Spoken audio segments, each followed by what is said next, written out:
Welcome to another episode of OutKast Radio. I am your host, Chris O'Toole, with my lovely producer, Gwen, and we have a special guest, Jen Schaffer. We're going to talk about can't talk, true crime tonight.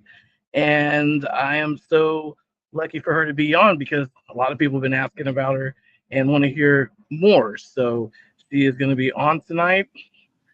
Thank you for coming on, Jen. I Thank you appreciate for it. having me. Good to see you, Chris. Yeah, so we were having a great conversation backstage, and why don't we just go ahead and just do kind of like a little recap so we can tell the audience what we're talking about because I mean it was so good and it was really interesting, especially about murder crime, true crime in Texas, especially in Houston right now with several bodies being found in the bayou. So why don't you kind of give us a little scoop on that? The Bayou City. The Bayou City's got something quite dark and sinister going on. As of the past month, the Houston Police Department has pulled 8 bodies from our bayous. Within the past year, we are now up to 18. 26. Oh, I'm sorry, 26 this Oh year. wow, So wow, seriously, you tune out for just a second to do something, you get back to it, and there's more, and it's oh and yeah. it's just compiling, and as of right now, HPD says that there's no active serial killer, that these crimes, if they are even crimes, are not connected, but I don't know. A lot of spidey senses out there are buzzing with the fact that there might be something really bad going on. And there might be a serial killer, there might be multiple serial killers, or there is someone targeting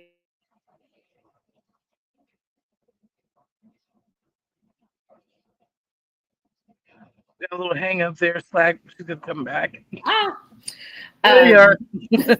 they don't want this getting out. I know, But right? and I haven't had the time to really dig into it enough. Right. The two, and we talked about it, the two victims that I really know about or I've read anything in detail about. The one is the young man, 20s, 30s.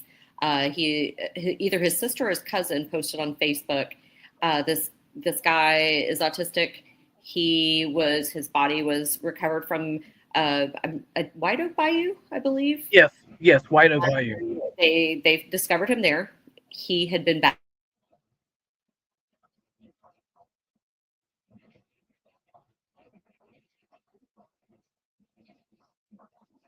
We have some technical difficulties. Is young, sweet, cute Hmm. student at my alma mater, the University of Houston. Go Cougs! We're having a really good football year. We always have a good basketball year. Right. But Jade McKinnis was found near campus in a bayou near campus. She's 20 years old, so she went to a little party or a nightclub or something near campus. She walked home from there alone, that's I have young 20-year-old and a 22-year-old that would frighten me just in and of itself. Them walking home alone at the dark off Scott Street, which is known to be a dangerous street. But she popped into a gas station, bought some snacks. They have her on video. She seemed fine. She was not stumbling. She did not seem intoxicated. She walked back to her place towards campus, and she disappeared. And then later they discovered her body in a bayou. Yeah, and then what we talked about previously, backstage is, it seems like there was a good chance that she knew her murder, like the victim Possibly. knew her It's just, murderer. I feel like if they solve this case, which, and Chris, you remember this because you were in Baytown. I think a couple Christmases ago, a young Sterling High School student was found in a park who was shot, and I don't know if they ever solved her death, and I Janaea can't remember. Smith. Yes, Supposedly they did, but I didn't hear anything on the news about it. they I didn't follow researched up it. No, anything. no. A law officer told me that that the case has been solved, and that was talking to him on another case, but he never really got into the specifics. He just said that the case was solved. But at the Hmm. same time, there's still red flags. So I don't know.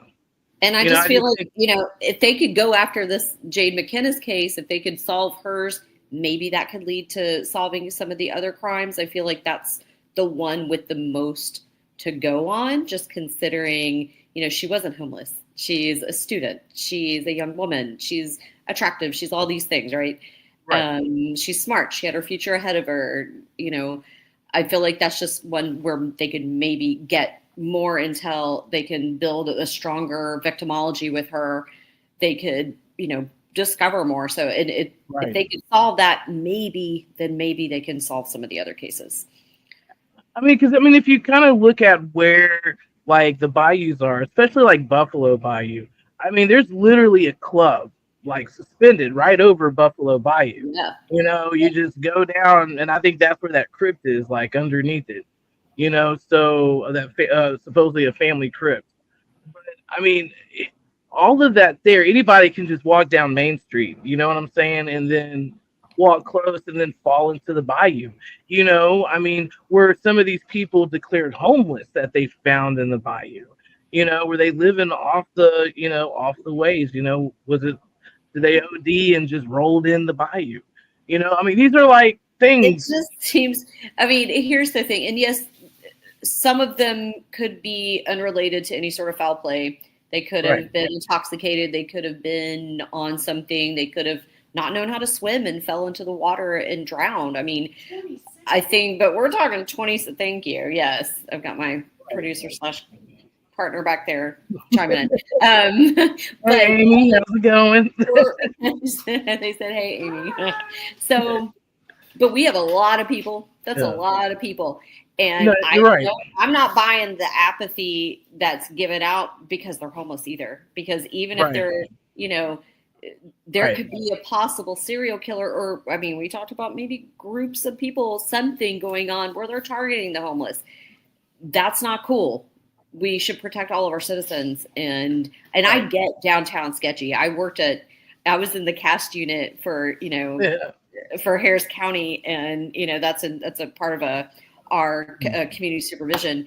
So I walked that path, and it was it's sketch, and the people can be sketch. Oh yeah. But, it still just doesn't. You've got to treat every single case with, compassion.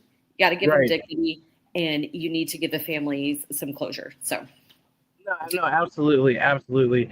And I just think it's a coincidence that if you really look at it, like it was like the 4 or 5 years, well, it's been over 100 and something bodies altogether. Is that right, or something around there? It's a lot. Yeah. I can't even give you. It's this number that seems like it's like an amoeba. It's like it just keeps growing, and once you think you have a number, you're gonna hear the click clock of my little dog down here.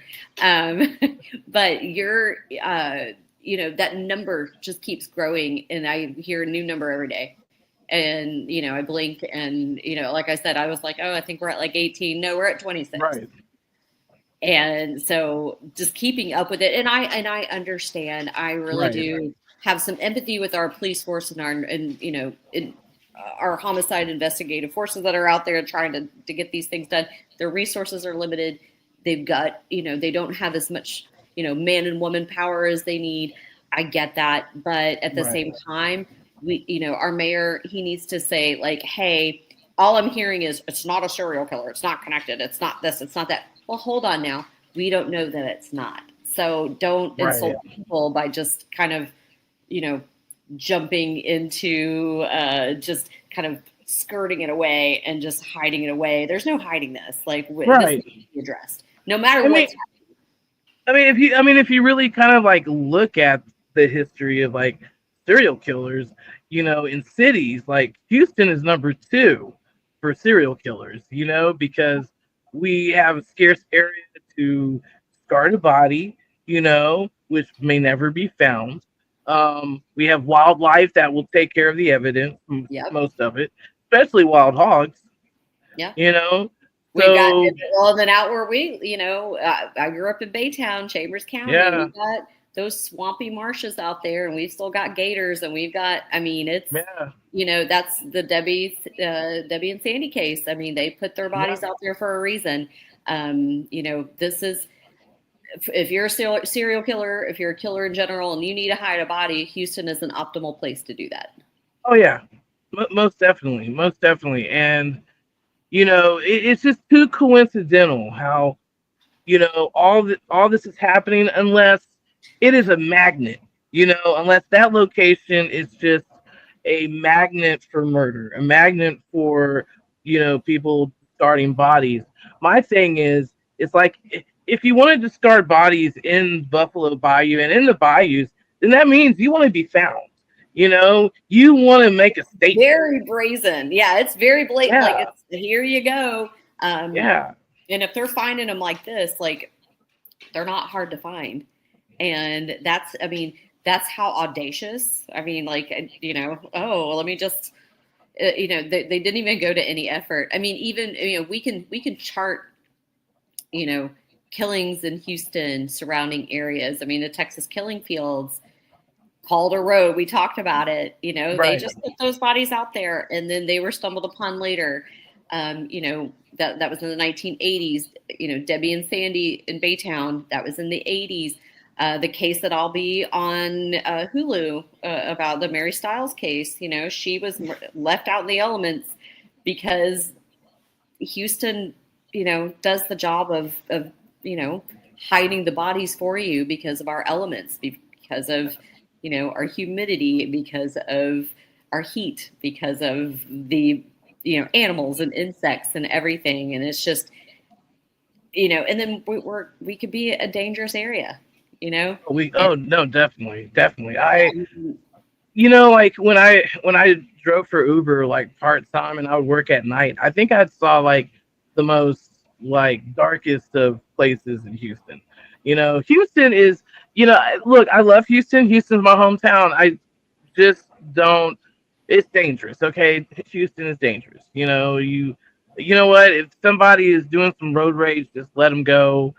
Don't even bother. Yes. Oh, don't bother. Just disengage, because you may get a bullet in the head. I mean, I've been shot at twice, like doing Uber. Yeah. I've been shot at twice. And the first time I was shot at, it was on Memorial Day weekend. It was in Midtown. And all I remember was this chick, and she was drunk, and she was like, leaning out of the Jeep. She was saying like, "You better stay there, bitch, because I'll put a cap in your ass," because there was just like so much traffic, and I'm like, look, man, I'm not gonna like talk shit to someone who just said that, I'm like, okay. It's Then, you gotta with all of a sudden, man, it was like snap, snap, snap, and I heard a bullet go fly past my car, and then that woman, and I'm like, okay, I drop these people off. I turn off my way bill. I'm like, there's no way in hell I'm going back over there. So I go to up north Houston, like near the Spring area. I pick up these people. Guess what? I'm taking them to the same damn place. Oh no. And I was like, no. And then about 6 months later, there was an incident where I was going to 45 in Rankin. I had a passenger in the car, and then all of a sudden, I just heard like gunshots. My ears were ringing, and I can feel the recoil of the gun, from the car, and I'm like, what the hell? And then, by the grace of God, they didn't shoot up the car, because obviously they weren't pointing in front. They were just, just motion. You know what I'm saying? Like gravity. Yeah. And by the grace of God, we didn't get shot and killed, but they did kill a woman before they tried to shoot my car up. Yeah, on the Gulf Freeway. And they shot her on the Cedar Road. And that's, when people just dying for stupid, it's just nonsense. It's just, come on. That's a portion of them are kids who are doing, who are, creating these.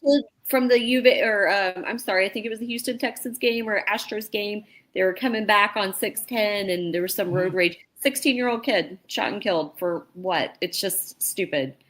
It's, yeah. I mean, I lived over in Lindell Park. I live in Oak Forest now, but I lived in Lindell Park, and over there where the the train is, the light rail. Yeah. I saw it looked like maybe a gang fight. I'm not sure. I'm sitting at the light and I see it, and it's this dude surrounded by other dudes, but he takes off his shirt and they're like hitting him with bats. He's not even fazed by it. He goes, takes it out. It's one dude against these like four younger guys, right? Like the dudes are in their 20s. The one guy's in his like maybe 30s. He looks a little older, but he like it was a throw down. And I was like, damn. I watched it. It's like, okay, I'm kind of entertained a little bit, but I'm also scared for everybody involved. And then I'm like, okay, light change now. And it's the longest light. And I'm the first car watching this thing. And I'm like, oh, and I'm like, I don't want them to see me watching them. And then, nope. So I'm just like, okay, go. Let's just go. Man, that's totally like that. Like on Montrose, when I used to live on Hyde Park, man, that was like a novella or something. Sketch. Yeah, man, something was always going down, and you see these big, beautiful $1 million condos and shit, but it was like Thriller because they all came out at night, And that was Montrose. Like you could go like one street, $1 million homes, next street, like, oh, there's a bunch of dirty needles, there's prostitutes, there's and then you just kind of go and you're like, this is the like patchwork quilt of like, yes, the Bayou City, this is it. I mean, it was so crazy. I mean, I saw some crazy stuff living on Hyde Park. I had a roommate, and we lived in an older, apartment or whatever, but it was a gated community. But he lived across the street from the sketchy ass apartment, and so the week we moved in, they found a body in the sketchy ass apartment, like in the dumpster and all that. Obviously, it was vengeance because over there, it's like back in the day, if you were a drug dealer, you better get like a dime. If you ever get caught having a quarter bag or something, they're going to ask you, like, where did you get it? Because you didn't get it from me and you didn't get permission to get it. You know what I'm saying? So that's how rough it was over there, And I remember this guy, his name was John. And John turned to Shantae. Yeah. I mean, I would see him, and you know what? I only saw him once as a woman. Okay, just one time, and it was just a silhouette of him. But his name was John. But like on the weekends, his name was Shantae, and he would dress up as a streetwalker, and he would get in these cars with people, and it was just right there on that Esplanade, on Hyde Park, and he had a boyfriend. We called him Debo because he was always high on crack or something. Because he would go and because he just got out of prison, and so he was like, blah, blah, blah, blah, like you could never understand what he was saying. And so when I took my dog Cletus out, he was like going in circles and I'm like, what the hell? And he was like, who is this dude? Like, what's going on here?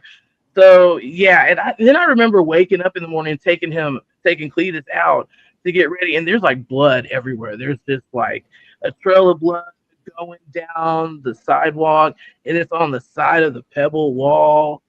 And I'm like, what the hell just happened? And I see like flashing lights, and obviously, just another Tuesday. And then I see Mr. Ron. So Mr. Ron was this older man. He had full-blown AIDS. He was this really nice guy and all that. And he's just like bloodied, beat to a pulp. And I'm like, dude, Mr. Ron, I'm like, are you okay? He was like, girl, I'll tell you about it later. And I'm like, damn. Girl, yeah. Maybe it's time to talk about it right now. So I go and I take him out, and I see this guy, doing the, what's his name? I can't think of his name. The entertainer, the blind guy. Which one? Stevie Wonder. Stevie Wonder. Yeah, he's like doing that, like in the back of the back of the cop car, and there's just like blood all in this cop car. Like, I mean, it looked like a horror film, and I was like, was this the 90s, early 2000s? This was 2007. Okay. I think it was 2006, 2007 when this happened. or maybe 2005. It was around there. But I mean, I was like, what the hell? So this guy was high on PCP, and he bought some drugs from this dealer, and so he felt like he got screwed over, and so he went and jumped over the cast iron fence that had spikes in it, and he Oh, lost his footing, and the spike went through his foot, and so he was just hanging there and oh, all that, and yeah, and then it ripped through his foot, and then but he was on PCP, so I guess he didn't feel it's nothing. like, oh, it's Yeah, fine. so he went down, I guess he was knocking on doors or whatever because there's like a trail of blood everywhere. So he goes to Mr. Ron's door, thinking that that's the drug dealer's door, but it was the next door. It was like the next door over. And so he opened the door. He's like, "Can I help you?" And he just went in there and beat the shit out of him, not knowing he has full blown AIDS. And then this guy's blood is everywhere. So not only that, he had his blood everywhere, he just made a very bad And poise. that's a 2005 Tuesday in Montrose. Yes, These yes. people who live there now had no idea. Well, Oh, it was oh, the drive by, there was a drive by. Something told me, like, look, man, like there was strange stuff that happened in Montrose. I would always see like shadows, just like black shadows walking by or whatever. Well, I came home from work. Something told me, get in the gate, get in the gate, and it was like really loud, like, get in the gate, get in the gate.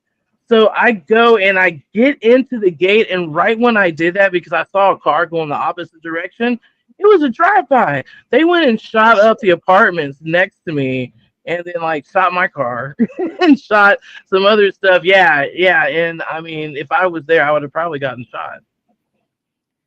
well, I'm glad you weren't there.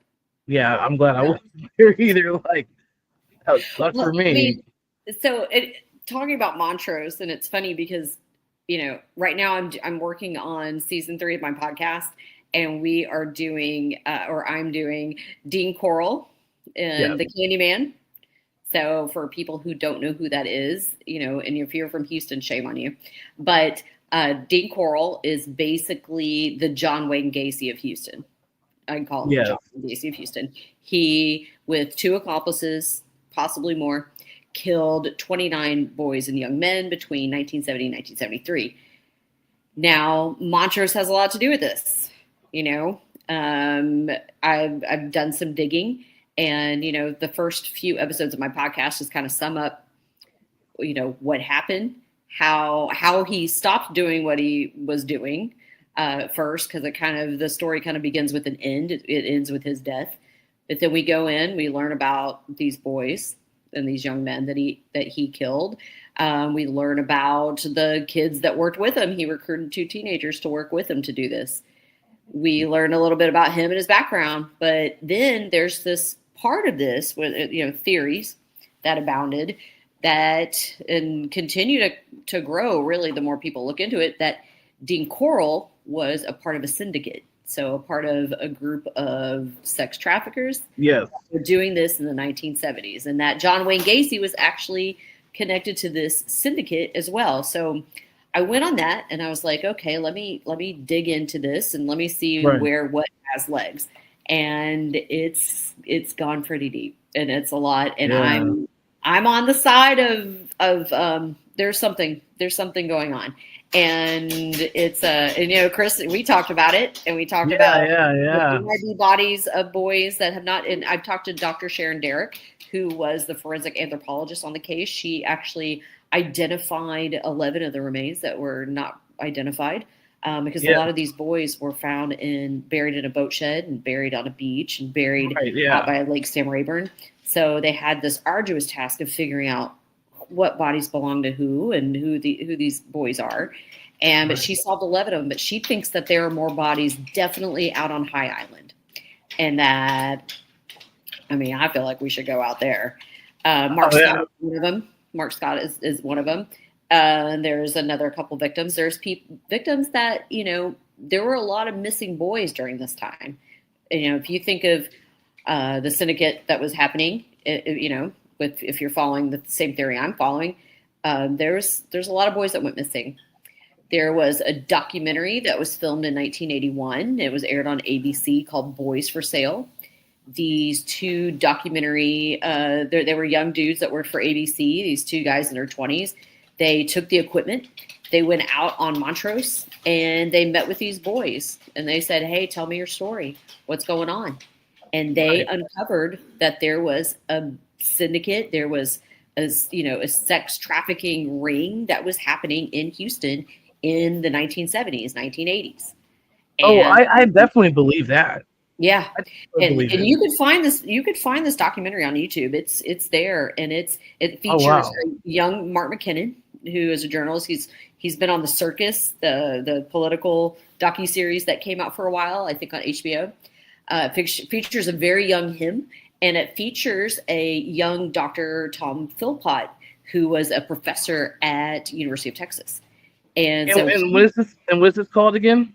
It's called, if you look up Boys for Sale and you type it into YouTube, type in 1981, the show that it was on, Boys for Sale was a documentary. The show that it was on was called Alternative Views, and it was filmed in Austin. And so if you go in and you start to I just jotted down every name I could, jot down every story that I could, jotted down everything that they found out, because they found out a whole lot of information, but at the time they could only share so much because of legalities. They don't want to get in trouble. So, but come to find out, some of the biggest banks in Houston and Dallas were trying to kill the story. And they were mucking it up bad, getting the story out there. And they did a good job because not a lot of people know about it. And so I've started digging into it. I'm about to actually tonight record episodes 3 and 4, but I've done 1 and 2 that kind of delves into it. So if you want to, those are up and ready to go. If you want to go check those out. Oh, absolutely. Absolutely. And hey, please, I don't know if I sent you an invite or not, but I created a Facebook group called The Rabbit Hole. So things like this, yes, please be on it. Please, put your podcast on there. Also, to put anything that you have relevant to the story, so everybody can dig deeper in that rabbit hole, because knowledge is power. And that's what I try to tell my kids. The hive mind, like we all do this together. There's gonna be things I miss, that you're gonna pick up, and that if here's my little thread, you want to go pull on that too, if we all kind of do it together and put together all the information that we all have. When I was in Albuquerque, I went to a Beyond the Crime podcast festival there. It was really great, and I met some really cool people. I sat down and talked with Texas True Crime podcaster, another chick that had one. I think it's called "This Is Fucked Up" was her podcast. But she's done some digging, and so I'm like, you can tell she stays up late, drinks her coffee, Jolt Cola, whatever she has, and she's just putting it all together. I think all of us, if we all got together, we'd solve it all. Oh yeah, most definitely. The True Crime Collective. I think we could do it. Oh yeah, man. Those most definitely. I have friends. I think one of my friends, Cheryl Pelkington, she's been wanting to talk to you so bad, and is she the one with information about Debbie and Sandy, or is she just general? Oh, you're talking about my aunt, right? Oh, I need to talk to your aunt about. Yes. We definitely need to. I need to go ahead and schedule that. You know what? I'm looking for something, and so if anyone can help me with this, I'm looking for, and I messaged you about it as well, so I'll just kind of blast it out here. I'm looking for the TV show Current Affair. Okay, it was a TV show that ran in the 80s, 90s. If anyone's good at archives and looking this stuff up, I'm looking for a 1986, 87, I believe 87, could be 88. It's an episode called Hunt and Chase, and it is the Debbie Merritt, Sandy Terrell case is featured on this show. I had it on video. I had it on a VHS tape. But you remember Ginger, my dog Ginger? Yeah. She ate it. She ate it, and so it's gone forever. So my copy's gone. I know somebody's got to know somebody that knows somebody that has. I'm hoping. I looked up the actresses that were. One of the actresses that was in it was David Maxwell, the Texas Rangers. It's his ex-wife. She was one. I think she was Debbie. And then there was another woman who was a little, an actress back in her days. She played Sandy in the dramatization. So I was like, maybe I'll reach out to them, see if they have a copy. But I'm looking for that. So if you guys out there know how to find some archive stuff and know where this is, 1987, 1988, a current affair, Hunt and Chase is the episode. No, most definitely, because that is like really good article information, even though they kind of kind of distorted the truth a little bit about what was going on, the extent of the Hunt and Chase. And and I think these games happen. I think that, it was a little, the episode was definitely manipulated, and there was definitely some false information put out there. Right. What it does have is a lot of just like archival footage of the case from back then. And I remember it because I watched it because my dad was on it, of course. So I watched it a lot. Right. And I took it for show and tell. And my freshman year for debate class, I took it as show and tell, which is, I'm sure my teacher was like, okay, weirdo. Here's my dad, and this is murder. It all started. That all started here, yeah. But I watched it a whole lot. So they actually have in the show, they have the garments that they wore when they found them, the ones what they were wearing, and their suitcase and things like that. So stuff that Baytown PD, I know you got stuff, in Chambers County, I know you got stuff that they won't let me near. So yeah, but you know what? There you go. I don't know. I was but pretty that would be great to find. Yeah, we've got some things in the works. I've got a producer, we're talking about a show, putting something together about it. We've got a production company interested in a sizzle reel and all that kind of good stuff. But all the footage that we can get is what we're looking for, archive stuff. Right. Yeah, and it's I don't know, it's just weird, how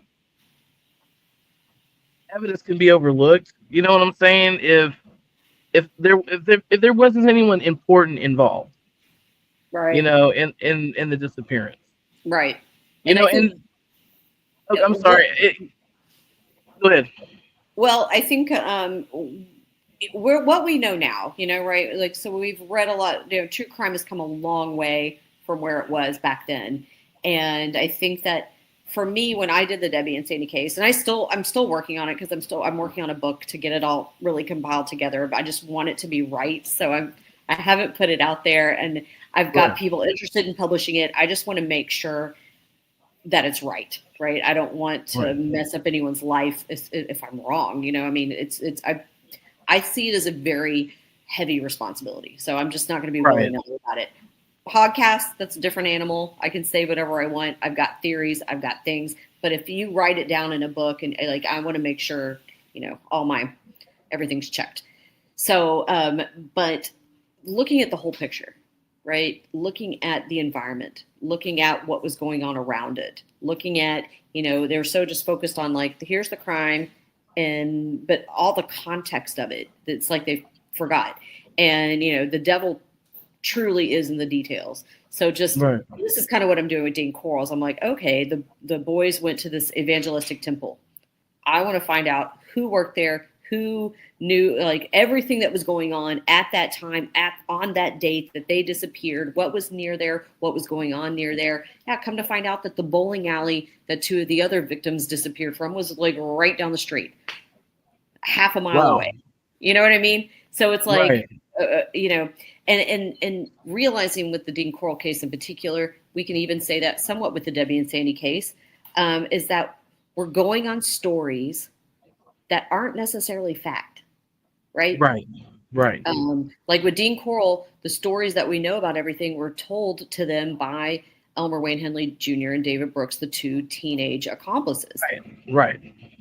Why are we claiming this as fact? And how? Correct. How And so with the Debbie and Sandy case, we've got stories. Again, we've got stories. We've got people talking about this hunt and chase thing. People, all it is stories. So if we can't claim that as fact, then the theories the theories have to be there. Like you have to have these things called conspiracy theories, because there's no other way that you can go about looking at this. None of it's, all of it's theory at this point. So if all of it's theory, then you have to compile everything into the most probable, right? Like this is the most probable thing. And so, conspiracy theorists get a lot of poo-poo, right? But it's honestly the only way to go about it when there's nobody that looked into it. There's nobody that documented what needed to be documented. There's nobody, so anyway, that's my little spill on that whole thing. And, like I said, like it was the first and last time that I seen Tammy, when I went over there, because, we agreed to record a session, you know what I'm saying? Because I really wanted to, help you work on the documentary. So, just compiling stuff, right? Right. Well, when I was over there, and I didn't have my camera and stuff set up, but I think it was the attorney, I think it was the DA contacted her. Okay. When I was there, and so did, I want to say maybe the sheriff. Cheryl Leak, the Chambers County DA? Yes. Okay. Yeah. So the sheriff was like messaging her, and like if you showed me, you know what I'm saying, just saying like really horrible things, like her and bullying her is what they were doing. Yeah, totally harassing her. Basically, he was saying to her like, you want me to tell you what your mom looked like, when we found her, just really disgusting things, and then the attorney, the district attorney called, and I heard her talk to her like, just drop it, you're just making, this is just all up in your head, you're making it bigger than it is, just drop it, and then that's all I heard of that conversation. Whose mom was murdered. Hey, just move on, just let it go, you know what I mean? It's kind of when I hear people like talking about horrific, like the Holocaust or slavery or something, like, well, just get over it. Like, this is like huge. Her mother was killed. I would never let that go for the rest of my life. But my thing is, it's like, why would you, as a DA, call a victim's family member? That's not business related, not case related, because obviously, calling that person to harass is, totally different thing. The one who's doing most of the harassment, it just seems like I'm so sorry about that, was basically, the sheriff, through like the. He wasn't even, sheriff of the department whenever the women went missing or when they were found. Right, he was working for, I think might have been. I heard that he was working for partly. I had to do my digging into him, and my dad, of course, has a big old file on Brian Hawthorne. But, it's, to me, like, why would you even talk to someone like that, like a victim or their, their family members or what? Like, how? There has to be an element of compassion in your job when you're dealing. I mean, you work for the people. Not for, you work for the people. And I'm sorry, you're only focused on the ones who donate money to you or the ones who, who vote for you. Like everybody, when you're in law enforcement, you take care of everybody. And the same thing with Houston, whether these bodies in the bayou or homeless, I don't care who they are. If they're gang members, you have to honor, respect, take care of. It's like when you're a doctor, you have to operate on everybody the same. And you have to protect everyone the same. And that, I just think that's awful. And I totally agree on that. But as you know, in reality wise, that's not always the case. And especially when it comes to corruption, just what I've noticed working in the entertainment industry for so many years in the media and working for some politicians in the past. It's all corruption. It's lies. It's so corrupt. It's so and there's corruption. I mean, when we're looking at the Dean Coral case, I mean, there's the Dean Coral thing, links to J. Edgar Hoover. I mean, like we're looking at, and I'm going to give you one little nugget and just one little name, and that's all I'm going to do, and you can go listen to the rest. But there's a guy named Billy Byers Jr. Okay, now Billy Byers Jr. was connected to another guy named Guy Straight. They were out in California. They were child pornographers. They were sex traffickers of boys. This was boy pornographers. Like, this is what they did. They were indicted for it. Guy Straight was convicted. Billy Byers Jr. wasn't. And this is why. His dad, Billy Byers Sr., is a big Texas oil man. I mean, big Texas oil man. Big oil money. Connected to Clint Murchison Sr., connected to Sid Richardson. We're talking about the big rich in Texas. You can't touch these guys. These guys were Billy Byers Sr., Clint Murchison. All these guys were very close friends with J. Edgar Hoover. Clint Murchison had a hotel. J. Edgar Hoover used to come stay at this hotel. Billy Byers Jr. used to supply young boys for him. You know what? I think I heard about that, and this is the reason why I heard about it is because I have this book that a friend of mine gave me, Shannon Dean gave me for my birthday, and it's called The Apocalypse 2. Have you ever read? No. Mine's based on The Secret Life of J. Edgar Hoover by Sumner, but Anthony Summers. I mean, there's like these crazy ass essays of people who have like committed these pedophilia sex crimes. Now, like when I had it when I was younger, I read it, but I just read through it, and I was like, damn, these like some messed up stuff. But now, since I'm older and I got the book out of storage, and I'm like, man, most of these are like pedophile cases. They're like, right, and I think I heard, and I heard one of those names like in those stories, in those essays. So yeah, and I was thinking about doing a podcast, basically doing an audio podcast, about what I can find, on those stories and all that, because I pull it out, yeah, because I can guarantee you that there are books that corroborate everything that you read there, that they were saying it, and it's probably an old book, right? They've been saying this. Yeah, I think this book is about, like, I want to say 15 years old. It's probably older than that. Right. It was probably in the 80s or 90s. Well, I know it was after John Benet Ramsey. I know that. So because it had the case, Well, there's a connection there with the John Benet Ramsey. Yeah. I'll give you one more little nugget, and then you have to go listen to my podcast. But there's another sex trafficker named Francis Sheldon, who had an island called North Fox Island, and this is back in the 1970s. Yes. Yeah, and he bought this island. He's a wealthy dude, trust fund baby. He built this island, and he installed an airstrip, right, for his private planes to come and fly in. Very Epsteinian. The builder of that landing strip was John Benet Ramsey's grandfather. What? Yes. And not only that, they used tax dollars to get it done too. So, way to go. Yeah, see, and like, look, even like the stuff that I kind of found out, with Bay Oaks Harbor, the history, like from the 1800s and everything, basically what it boils down to, what energy was saying through, the device, basically when you put it together, is that, there was child trafficking going on within the Balin orphanage.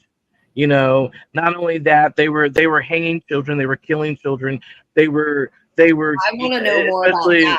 We need to talk about that because I want to know more about that. Yeah, and it all pointed to the I can't even the Mason. Yes, the Freemason building. So, and that used to be a schoolhouse, and for the orphanages, too. So, there's a lot of connections, There's a lot. And I mean, and that's another thing where a collective group of people looking into it, because I know I'm kind of focused on this little area, but I know that there's another area that's just like it. I mean, I'm kind of building a profile for what it looks like. And here's the thing: Epstein is a direct, like, that profile, right? Mm-hmm. He fits the profile, right? And it's not like Right. this, what he did has been going on for a very long time, and it's formulated. No, you're right. It is See, so, and look, the and whole I mean, private islands, private planes, wealthy people, using nonprofits to disguise it. That is a huge one. There's an interconnected, there's pamphlets, there's leaflets. The pedophile groups were teaching the other pedophiles how to infiltrate, nonprofits and churches and church groups. They were Boy Scouts of America. These guys were taught how to infiltrate Boy Scouts of America. It started off as, of course, a noble thing. Like, let's take these boys camping. Let's learn the ropes. It was completely infiltrated. And then now you have the perversion files that documents all of the stuff that was going on. Right.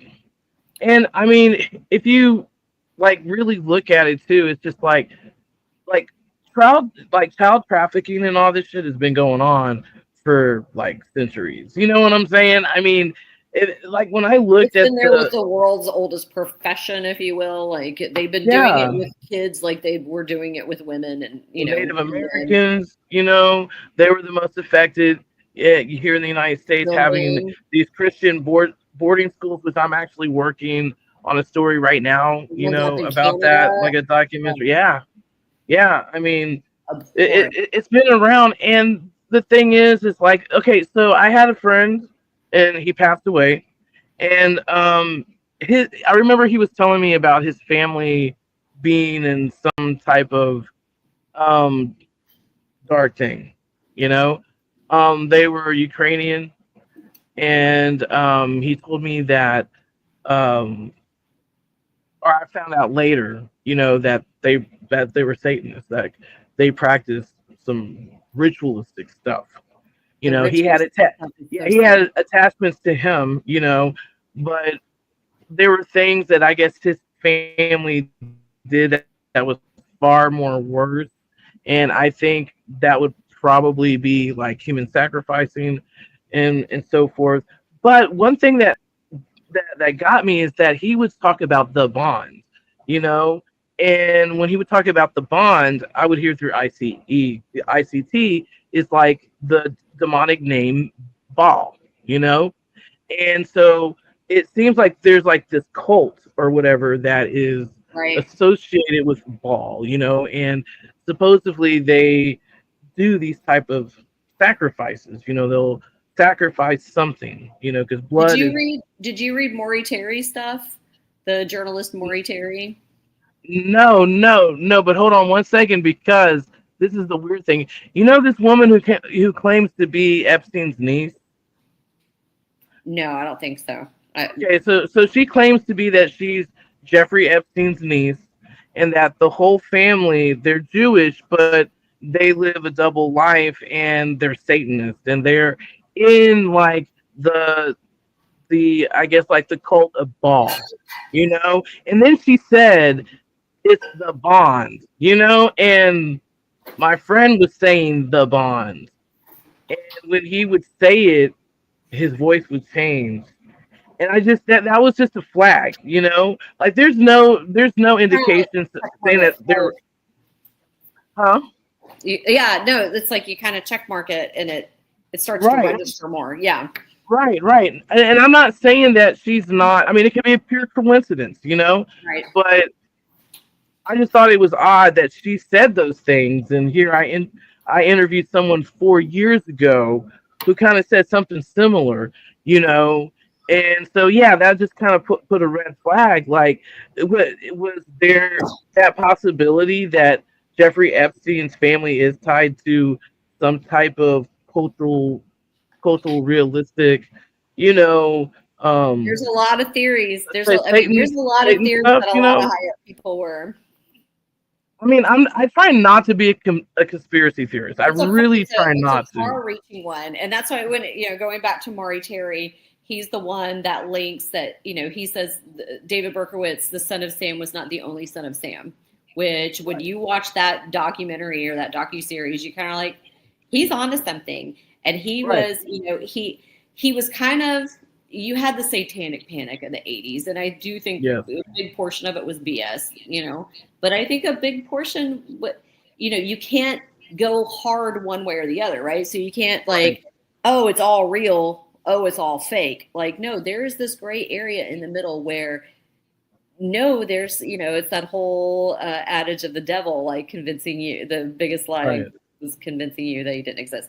But no, there's some shit that happened. There's some weird stuff that happened, that there has been some weird stuff that happened. There are some secretive, dark, sinister things going on that were going on, that probably are going on still. And it's people believing in some mumbo jumbo, I think, and they're taking it too far and they're hurting people. And I think, even with the sex trafficking thing, whether it has to do with anything deeply sinister like that, or if it's just sickos being sickos, I'm done with it. I'm ready. Like, I'm ready to just out the crap out of them. And you can call me a conspiracy theorist all you want. I think part of it, it's like we always known that we've got to protect our daughters, and we do, absolutely. But I didn't know that this boy thing was so bad, and how we've let down our boys. And so it's just, I'm kind of at a point where I'm just like, if I find it out, and I'll research it first, and I'll make sure it has legs, or I'm going to put out, hey, these are some coincidences. Check them out and check it, because it's at the end of the day, it's worth it. It's worth, if we find out something, then it's worth it. Well, like going back to Satanic Panic real quick, my personal experience when I was younger, when we lived in Texas City, is my cousin and I, we cycled 25 miles a day, and so we decided to go down, I guess like I forgot what it was called, not the dam, but I can't remember what it's called, but anyway, the skyline. So we decided to go and cycle over by the skyline. And then there's like Dead Man's Curve, which is like this really sharp curve. And at that time, there was like forestry, like on the side. Well, he had to go to the restroom. And so we stopped. And was this the 80s, by the way? Hold on. Yeah. This was the 80s. Yeah, because we're talking 80s, right? Okay. Yeah. We're talking 80s. And he was like, hey, Chrissy, come in here. Look at this. I go in, and like they tore down some trees, and like there was so much like thickets, right? So it looks like a wall, like you came into a room, and there was like a makeshift like table out of twigs, and there was a bowl, and this bowl had like blood in it. Like it just stunk, and everything like that. Yeah. And so like he pissed. We just got on our bikes. We left. We went and told our uncle, because he was a cop at the time, and we told him about it and all that. But here in Baytown, I do believe that satanic rituals still go on, especially over here down the road where I'm from, like off of Ferry Road. Were definitely back in the day, yeah. Yeah, and I mean, it, like not even 5-6 years ago, we found where they were doing a satanic ritual underneath one of the ports, where I guess where they used to have like summer school or whatever, or summer camp over at the Methodist church and all that. So they have a picnic area that's roofed. And yeah, we went there one time, and it was like a big huge circle, with candles, and yeah, it's pretty insane. And some of it's so like hokey cheesy. It's, kids went to Hot Topic and got some candles or whatever. But it's when there's harm. They can go do their silly things, whatever. But if you're harming animals, you're going to piss me off. If you're harming people, if you're harming kids, you're going to really, make me really. See, that's what got me. You.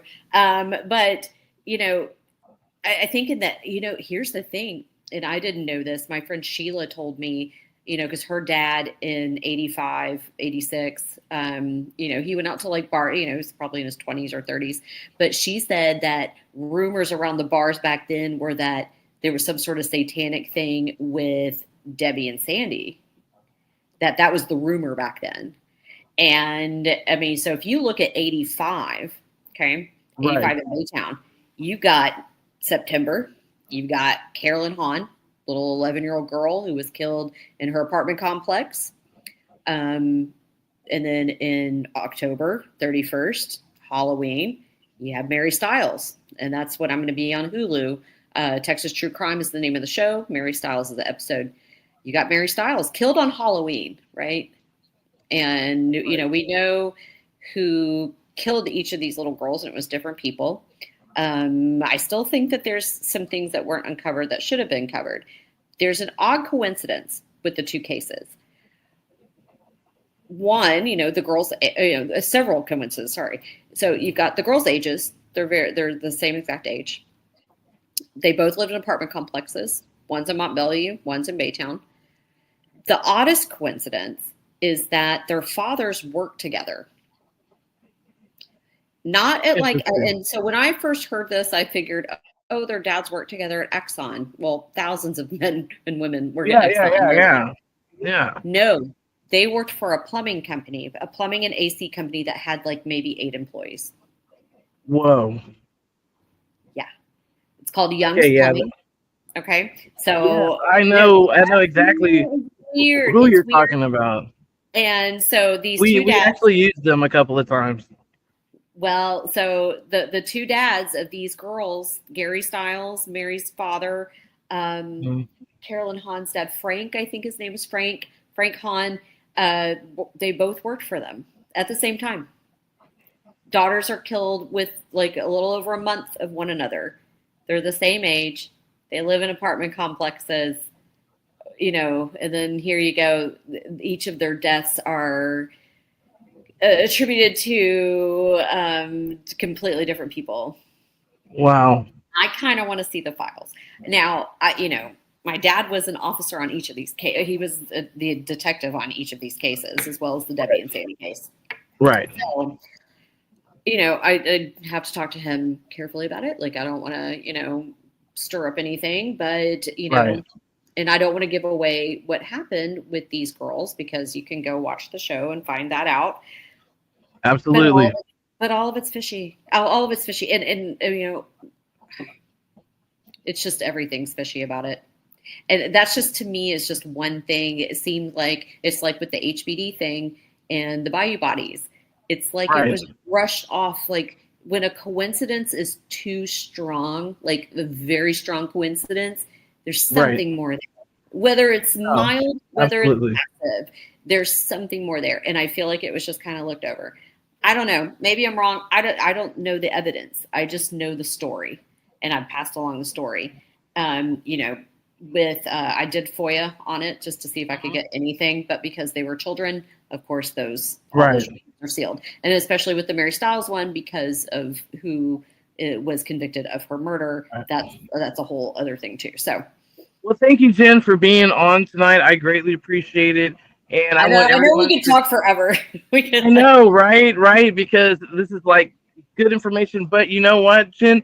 Please put your information and what you're working on, and also too, the Bayou murders and all that on the rabbit hole and so forth. And I'll go ahead and I'll send you a link and an invite link. Place to share it. I think that's with these other cases, it's more about finding out information and getting information out there. But with this Bayou case, it's possibly saving lives. So if we could do something collectively as a community and kind of fill in the gaps, don't put your life in danger or anything, but, somebody knows something that can pass along something to someone. So.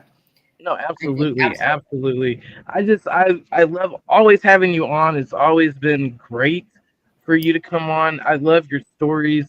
You're so thorough. I know you've done your research and your knowledge, and I would love to have you back on again.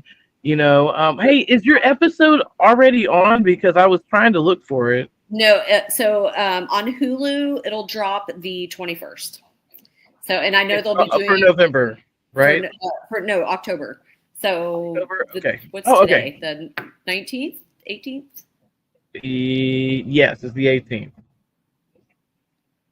Yes, it's the 18th. So it's going to be on the 21st. Yeah. 2 days. So yeah, it'll drop, right? So it'll be on Hulu. Nice. Texas True Crime is the name of the show. I did it with Tom Abrams. So he's, look that up. You'll be able to find that. I think you can find it on Prime as well, and maybe Disney Plus. that'll drop then. I think they're going to do a big push though on Halloween to promote it, because of course when it happened. So Right. No, absolutely. yeah. And so I also have season 3 of my podcast, Crude, Texas True Crime Podcast. That's going to be wherever you get your podcasts, Spotify, Apple, wherever. I'm on episode, I think it's 8 or something. I don't know. I know that I'm about to record part 3 and 4 of my little syndicate trip that I'm going on, so you can follow me along with that.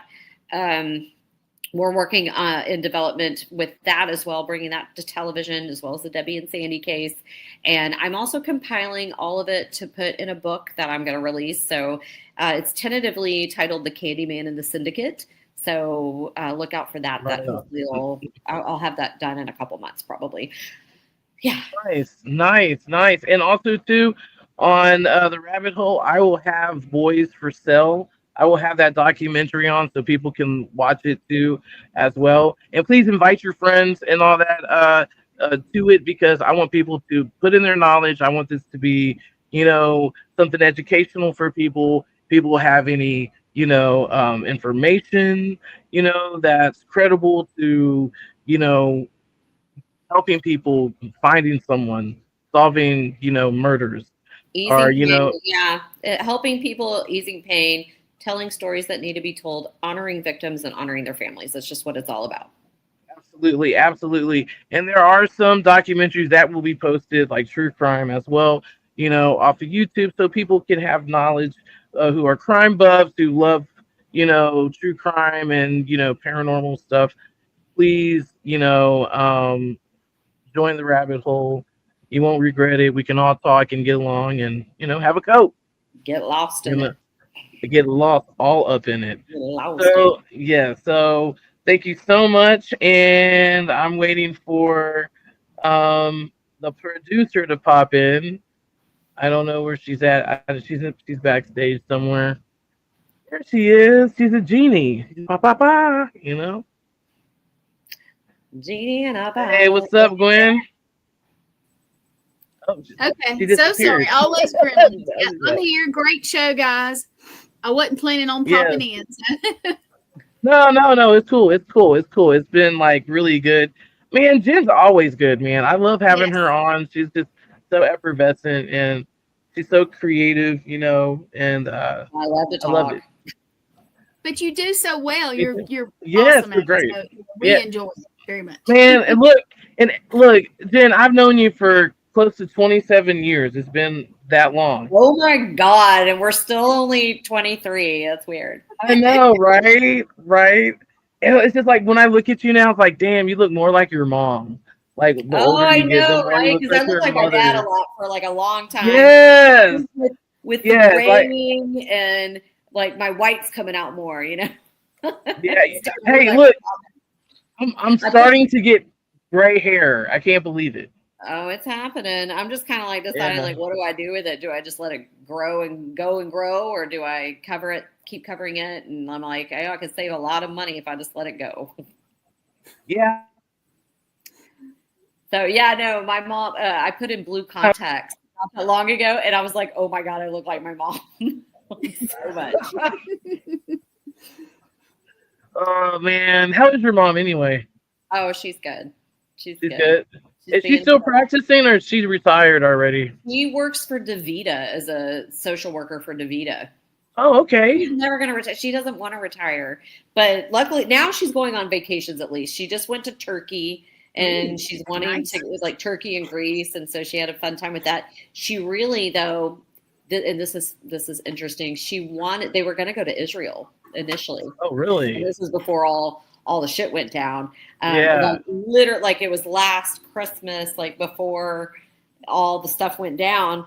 She had this whole thing planned to go to Israel. She was going to go do like a big Jesus tour. It's with the church, and they were going to go like historic stuff. And they decided to do it in Turkey instead, and they followed like the Gospels of Paul, I think, and like went and learned about that. But but now she's like, I eventually want to get out to Israel. I'm like, oh. hold on. Yeah, just wait. Let things get settled first, Mom. Yeah, like we know how shit went down a few times with the you ceasefire. do not run fast. Like you cannot. Like no. You know, like just wait. Like right now, my wife is on a cruise. She's going to, I think, Cozumel or whatever.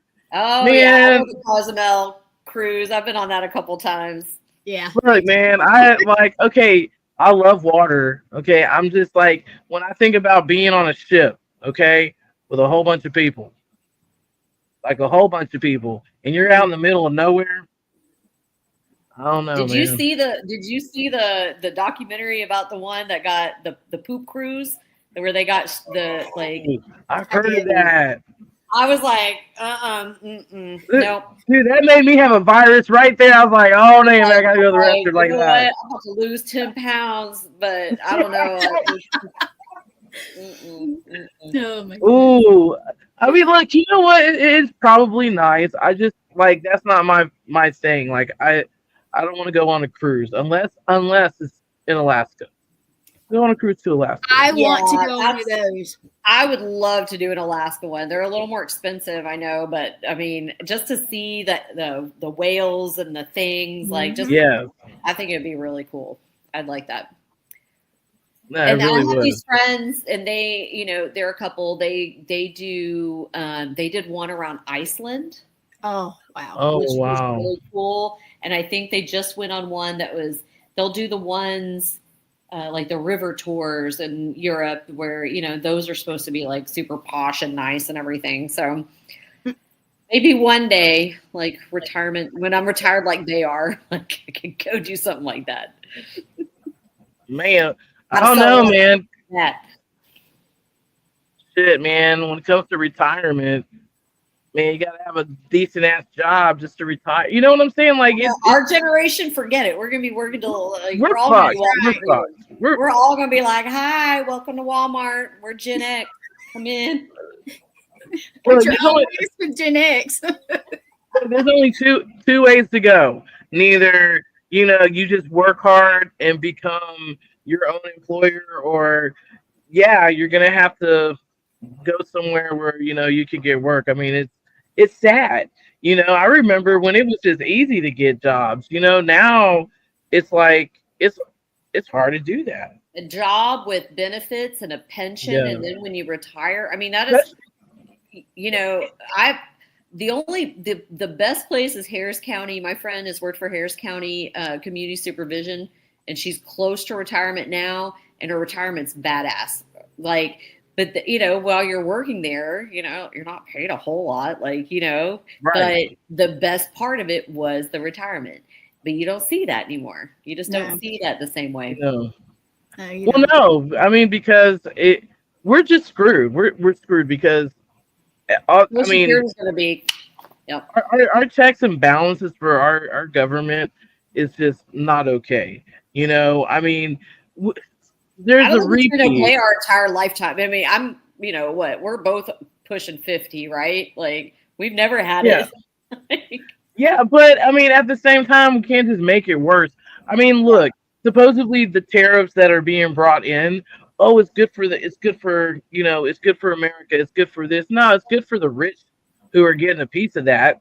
It's not good for us. It hurts us. You know, I lost one of my freelance jobs because most of our products come from China. So I'm expendable because I'm freelance. So, you know, they let me go. You're more than they want to spend is what, like, when they can get it cheap. Yeah.